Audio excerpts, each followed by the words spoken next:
Assalamualaikum warahmatullahi wabarakatuh. Saya Yudi Pramuko, tukang donat dari Parung, YouTuber tertua di semesta.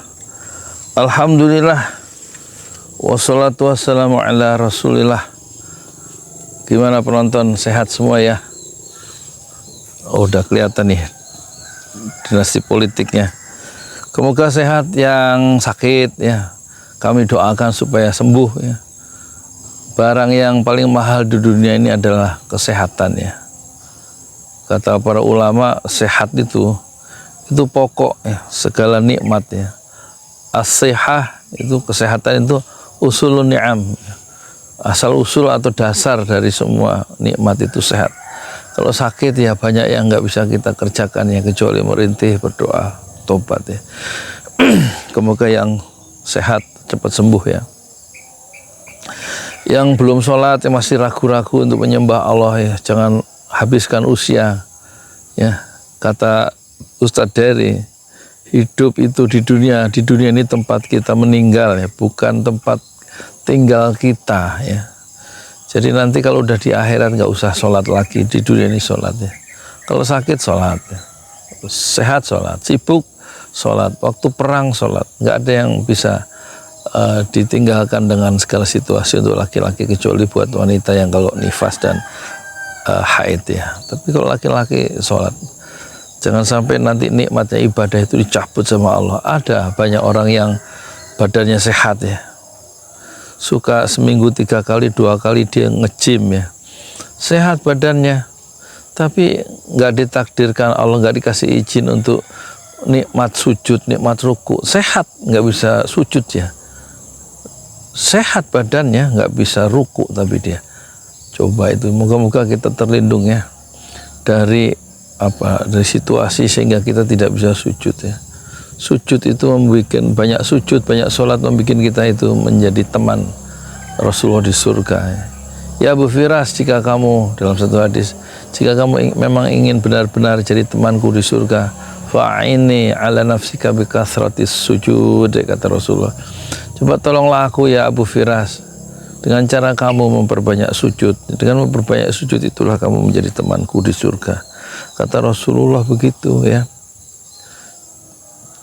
Jaga sholat subuh, jaga sholat asar. Man sholal bardain dakhalal jannah. Siapa yang sholat subuh dan siapa yang sholat asar, maka dia dijamin masuk surga, kata Rasulullah begitu ya. Sholat bardain, sholat di dua waktu yang sejuk, yaitu subuh dan asar. Setelah panas kan menjelang asar itu waktu asar kan sejuk ya. Man sholal bardain dakhalal jannah. Siapa yang sholat subuh dan sholat asar, dia pasti masuk surga. Terus kemudian kita akan bahas tentang Jokowi ya. Kita kasihan dengan Jokowi karena dia itu, kalau kita cek nanti, dia sebenarnya anti-Islam tanpa dia sadari, atau mungkin dia sadari. Tujuan syariat Islam itu ada 5 ya. Ada 5, yaitu 1, menjaga akal.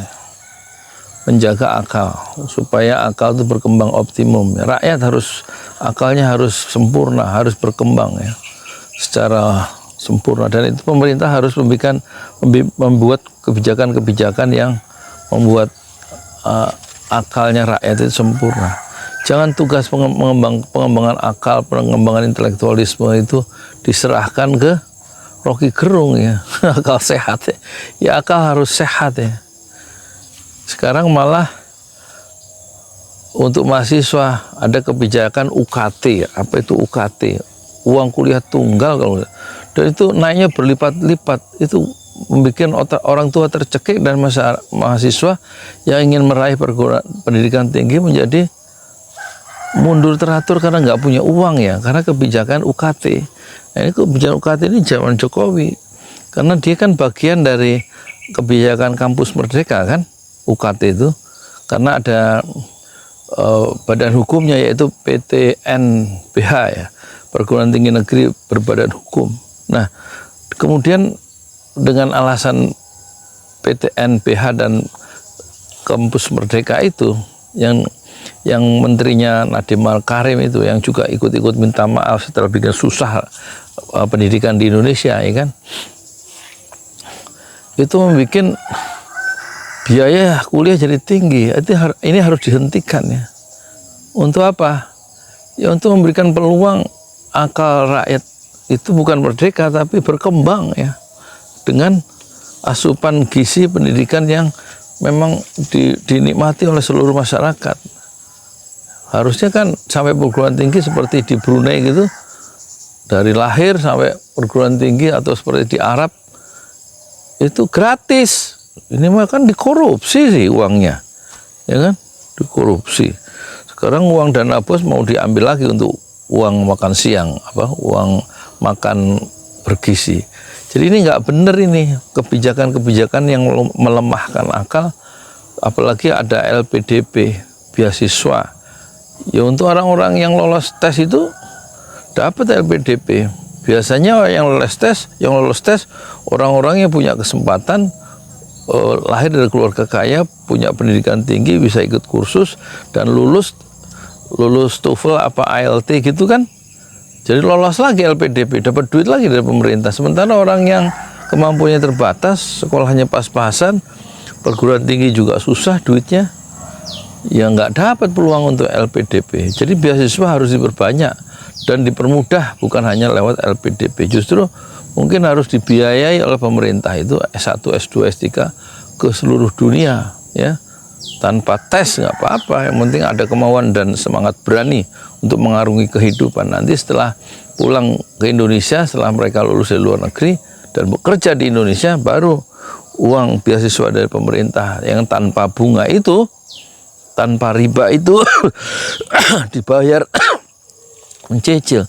Ini mah ada kebijakan pakai student loan segala ya. Jadi pinjaman mahasiswa, pinjaman kuliah, biaya untuk kuliah sampai selesai ke bank, ya kan, student loan namanya. Ya riba juga, ada biaya, ada bunganya. Ini bagaimana sih senangnya kok main riba, main bunga? Makanya Indonesia itu nggak berkah. Ya semua itu dihitung untung rugi, pinjaman uang aja pakai bunga ya kan? Jadi LPDP harus dikoreksi, terus kemudian dievaluasi lagi, diperbanyak beasiswa itu. Kalau perlu pinjaman loan, pinjaman lunak ya, lunak itu maksudnya nggak usah pakai biaya, nggak usah pakai bunga loh. Jadi jangan pelit gitu loh negara sama rakyatnya sendiri, supaya cerdas akalnya berkembang.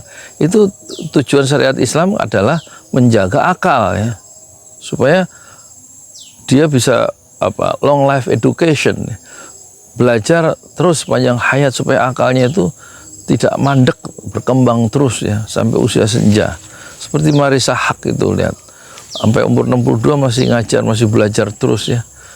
Kan itu enak kalau punya warga negara seperti Marissa Haque almarhumah itu ya. Memberikan manfaat karena dia belajar terus ya. Nah sekarang harus dibikin sistemnya ya, supaya belajar terus itu dipermudah oleh pemerintah. Ini pemerintahan Jokowi justru mempersulit ya. Ada UKT itu, terus ada uang LKS yang 400.000 sebulan itu satu semester. Kenapa LKS itu nggak gratis sih? Ini kan harusnya bisa di-download kayak zamannya Anies jadi Menteri Pendidikan loh. Materi-materi itu bisa di-download gratis gitu dari internet ya kan, disiapkan oleh Kementerian Pendidikan. Tapi rupanya Anies langsung dicopot ya, karena kebijakan Anies yang membuat murah pendidikan tanpa harus beli buku gitu kan, tapi di-download aja. Itu kemudian pedagang-pedagang teriak ya, dan kemudian menjepit pemerintah sehingga kebijakan itu dibatalkan dan Anies dipecat sebagai Menteri Pendidikan, kan gitu ya. Jadi Jokowi tidak memperhatikan pengembangan akal ya, dan juga narkoba itu merusak akal, judi online itu juga merusak akal. Itu seakan-akan didiamkan oleh pemerintah, judi online itu. Bukannya kemudian korban-korbannya itu dimasalahkan, ditutup situsnya, selesai toh. Situsnya, operasinya dicabut, orang ini penjara yang ngelola situs itu, judi online maksudnya. Ya nggak usah, ya kalau di luar situsnya atau servernya ya jangan, kan diblok bisa dengan dengan keputusan politik ya kan. Itu kan merusak akal tuh, judi online, narkoba juga nggak bisa tuh masuk, dicegah narkoba itu, karena pasar narkoba sangat besar di Indonesia. Pintu-pintu untuk masuk dari pelabuhan-pelabuhan yang resmi dan tidak resmi, ya, rentangan laut atau garis pantai kita begitu luas, pulau-pulau kecil itu menjadi tempat penyelundupan narkoba, nggak mampu ya dijaga oleh kebijakan politik Jokowi. Jadi Jokowi itu anti ya terhadap syariat Islam. Syariat Islam tujuan pertamanya adalah menjaga hifzul akal, menjaga akal. Terus kemudian yang kedua, menjaga jiwa. Hifzun nafs ya. Jiwa jangan dibunuh ya. Menurut kontras pembunuhan unlawful killing itu ada 46 data tahun 2023. Berarti zamannya Jokowi bulan Desember 2023. Terus pembunuhan di kilometer 50 semau-maunya itu pemerintah bunuh rakyatnya sendiri. Jahat pemerintah itu sebenarnya ya. Dan pembunuhan itu pemerintah Jokowi tidak memberikan satu respon ya. Tidak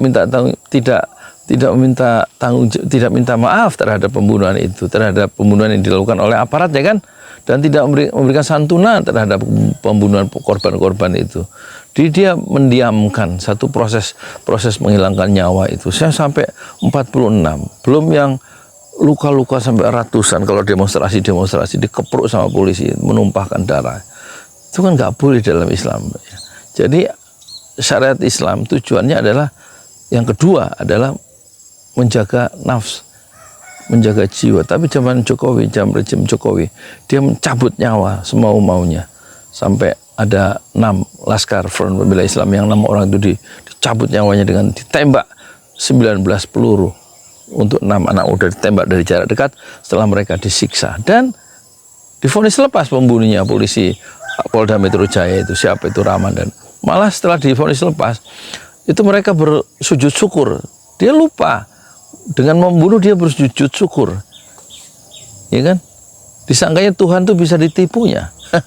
Nanti itu dosa besar itu ditanggung sendiri sama pembunuh di lapangan, sampai yang membuat policy kenapa pengejaran itu harus dilakukan. Itu kan ada yang memerintahkan pengejaran dilakukan pada tanggal 7 Desember 2020 malam.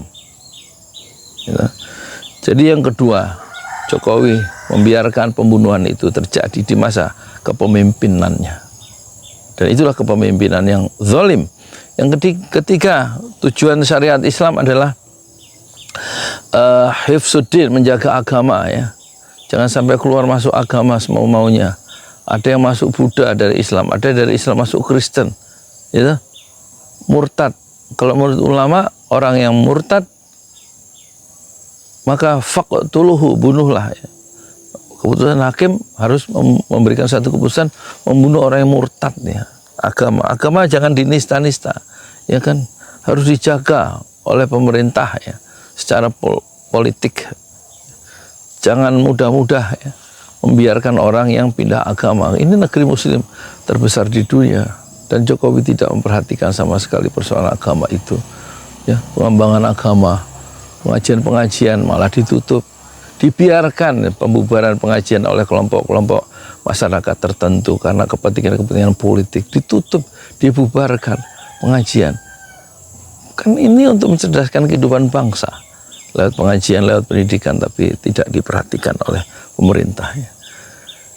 Dan yang keempat, menjaga keturunan ya, hifdzun nasl ya, menjaga keturunan ya, supaya nasabnya itu, keturunan itu jelas dengan pernikahan ya.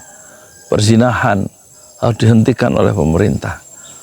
Jutaan orang datanya dulu, 1 tahun bisa sampai 2 juta orang yang lahir di luar pernikahan ya. Aborsi atau gimana itu istilahnya.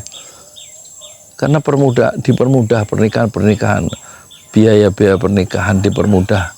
Bagaimana caranya orang itu menjadi cepat menikah, nikah nisfuddin. Pemerintah harus turun tangan ya untuk menghindarkan perzinahan itu.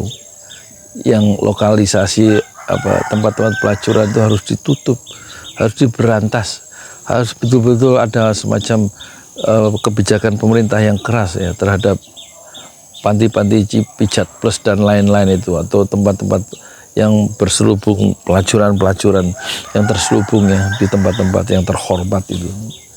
Dan yang berikutnya ya, tujuan dari syariat Islam adalah menjaga harta ya. Menjaga harta, hifzul mal ya, mal dijaga supaya tidak haram ya. Supaya tidak main pinjol. Ini pinjol justru dibiarkan oleh pemerintah ya. Pinjol satu cara memperoleh harta dengan cara yang haram kan, pinjam kemudian harus dikembalikan dengan bunga. Nah, bunganya itu kan riba. Bunga yang pinjam dari pinjol itu, pinjaman online yang setiap saat itu membentur wajah saya di ponsel itu dan masuk ke kamar-kamar anak-anak kita, pinjaman online, dan itu disahkan ada otoritasnya, yaitu yang melindunginya adalah otoritas jasa keuangan yang memberikan izin itu. Dan tentu perlu kita ingatkan orang-orang yang main pinjol, mungkin dia dilindungi ya secara hukum di dunia oleh otoritas jasa keuangan, tapi otoritas jasa keuangan tidak melindungi para pelaku pinjol itu di neraka ya. Tidak bisa membela itu kalau mereka semuanya pelaku-pelaku pinjol itu di neraka karena mereka mempraktekkan riba. Jadi menjaga harta yang halal, mencari yang halal, itu hendaknya betul-betul dipandu oleh pemerintah ya. Bukan justru dipandu untuk mencari harta yang haram dengan melakukan pinjaman-pinjaman yang haram ya. Dan pemerintah sendiri juga harus menjaga dirinya, hartanya itu jangan sampai ngutang. Rasulullah sudah mengingatkan jangan sampai terlibat utang ya, yang bisa membuat kita nggak merdeka lagi di depan orang yang ngutangin, yaitu terutama Cina. Allahumma inni a'udzubika minadain wa qahri rijal. Ya Allah, aku berlindung kepada Engkau ya Allah. Minadain, dari hutang, wa qahri rijal, dan berlindung daripada pengaruh orang yang memberi hutang itu sehingga kita yang diutangi itu menjadi tidak merdeka lagi. Hutang kereta api cepat itu sampai 130 tahun belum uang dihambur-hamburkan, utang ya. Untuk APBN utang sampai berapa sepertiga dari APBN itu untuk bayar hutang, termasuk untuk membiayai proyek-proyek yang nggak terlalu penting dan nggak terlalu bermutu, nggak terlalu bermanfaat untuk orang banyak, yaitu IKN itu. Ya kita berharap, dan tampaknya harapan itu nggak banyak juga ya ke pemerintahan baru ya. Perlunya mereka memuliakan akal, memuliakan jiwa, memuliakan agama, 5 agama di sini, dan kemudian memuliakan keturunan dengan pernikahan yang dipermudah, dan kemudian pemerintah hendaknya memuliakan syariat Islam yang kelima. Tujuan syariat Islam yang kelima yaitu bagaimana mengembangkan harta masyarakat dengan cara yang halal dan menghindari hutang yang memang tidak disarankan dalam syariat Islam. Saya Yudi Pramuka, tukang donat dari Parung Ituer, tertua di semesta, fasbir sabran jamilah. Bersabarlah dengan kesabaran yang indah. Assalamualaikum warahmatullahi wabarakatuh. Di jalan Allah. Ini Masjid 6 Syuhada lagi dikunjungi sama Ketua Hilmi. Modal awalnya berapa Pak Yudi Pramuko? 750.000. 750.000 rupiah aja. Jadi ini 500 jutaan nih barang. Sekarang udah habis 310. Masya Allah, tuh udah pakai keramik, plafonnya tinggal granit tuh kayak marmer tuh. Masya Allah nih, sampai juga kita ke sini. Masjid 6 Syuhada, ngapa namanya Masjid 6 Syuhada Ya, Pak Yudi? kita mau mendokumentasikan perjuangan dakwah nama anak muda pengawal Habib Rizik Syihab itu. Masya Allah. Yang dibunuh sama orang jahat di kilometer 50. Kilometer 50 ya. Itu kan simbol memperjuangkan dakwah itu kita harus memberikan segalanya untuk Islam kan ya. Untuk Masya dakwah Islam. Allah. Dan nama anak muda itulah yang sudah memberikan segalanya untuk Islam. Masya Allah. Apa nanti nama pemuda itu ada juga di sini mungkin diterangkan? Mungkin namanya 6 Syuhada. 6 Syuhada ya. itu, 6 Syuhada dipasang di sini, 6 Syuhada. Bip Ali, apa yang dikomentarin dari ini semua, Bip Ali? Masya Allah, luar biasa. Dari uang 700.000, kalau pengen ternyata bisa. Bisa. Allah kirim. Tuh, bisa. Ya, dengan Masya. dengan masuk satu gang kecil, tapi Bapak ini luar biasa. Kecil tuh. Masya Allah ya. Satu call aja. Masya Allah. Perjuangan Pak Yudi Pramuko, YouTuber sejagat paling tua. Tertua di semesta. Tertua di semesta. Masya Allah. Tukang donat. Tukang donat. Tukang donat dari Paru. Ini saya laporkan dari lapangan ini, langsung dari Masjid Anam Syuhada. Masya Allah. Dan ini dia. Dalam lihat ah. Tuh lihat tuh masjidnya. Tuh imamnya situ tuh. Malam-malam lagi kita. Masya Allah. Masih kurang nih. Atapnya katanya transfer aja. Masjid Anam Syuhada sebentar lagi selesai.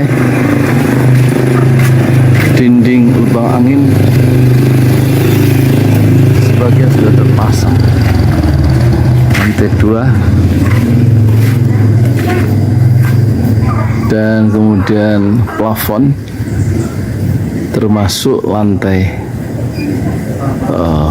bukan keramik, granit 150 dus bersama tiang-tiang yang ada 16 setinggi 4,5 meter.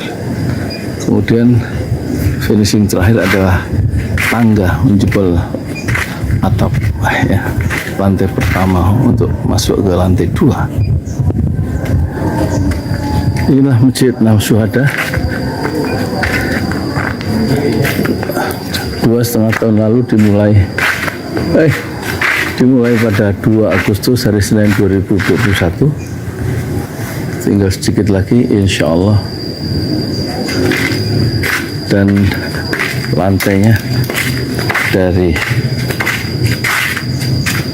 keramik, bukan keramik, granit sudah diresmikan lantai pertama. Nanti lantai kedua lewat sini tangganya jebol untuk masuk ke lantai 2. Inilah Masjid Anam Syuhada yang sangat megah karena dari bahan-bahan pilihan, kualitas nomor 1.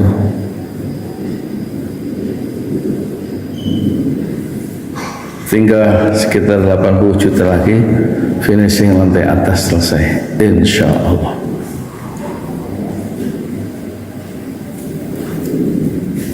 Ya, inilah Masjid Anam Syuhada yang sangat bersejarah ya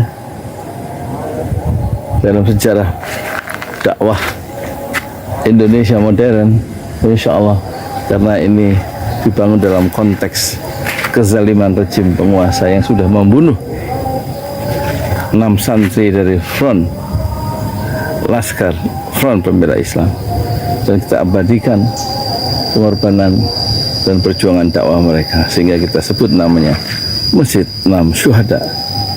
Mereka mengawal perjalanan dakwah gurunya Habib Rizik Syihab, dan mereka dicegat oleh orang-orang jahat di kilometer 50. Saya Yudi Pramuko, tukang donat dari Parung Juber, tertua di semesta fasbir sabrun jamila. Bersabarlah dengan kesabaran yang indah. Assalamualaikum warahmatullahi wabarakatuh.